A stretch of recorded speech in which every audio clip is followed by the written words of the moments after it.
राज्यात डिझेल तुटवडा आणि पेट्रोल पंपांवर लागणाऱ्या लांबच लांब रांगांमागे पॅनिक बाईंग हे मुख्य कारण असल्याचं मुख्यमंत्री देवेंद्र फडणवीस यांनी म्हटलंय। नागरिकांनी अफवांवर विश्वास ठेवू नये असं आवाहन त्यांनी केलंय। नागरिकांनी घाबरून इंधनाचा साठा करू नये, तसंच पेट्रोल पंपांवर अनावश्यक गर्दी टाळावी असंही आवाहन त्यांनी केलंय।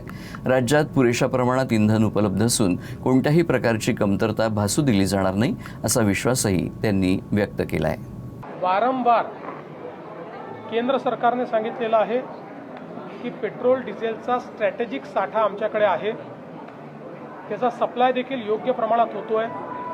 पण विनाकारण जेव्हा पॅनिक तयार होतो आणि पॅनिक तयार झाल्यानंतर आपलं सप्लाय चेन कशी असते, आपली supply chain he over the years he evolve झालेली सप्लाय चेन असते। त्यामुळे एखाद्या पेट्रोल पंपावर किंवा एखाद्या एरियात एखाद्या तालुक्यात वर्षानुवर्ष महिन्याला किती पेट्रोल लागतं, दिवसाला किती पेट्रोल लागतं, याच्या आधारावर सप्लाय चेन तयार झाली असते। आणि मग अचानक जेव्हा अफवांवर आधारित लोक जास्त पेट्रोल भरणं सुरू करतात त्यावेळी ती सप्लाय चेन डिस्टर्ब होते।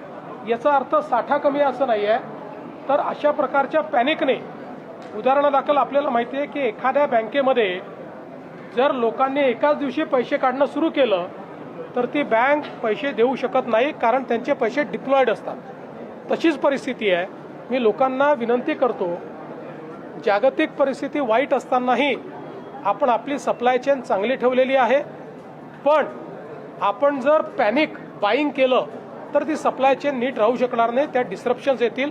त्यामुळे सगळ्यांनी पेट्रोल ऑप्टिमली वापरावं आणि सप्लाय चेन डिस्टर्ब करू नये, अशा पद्धतीनं अफवांवर विश्वास ठेवू नये, अशा पद्धतीनं माझी विनंती आहे।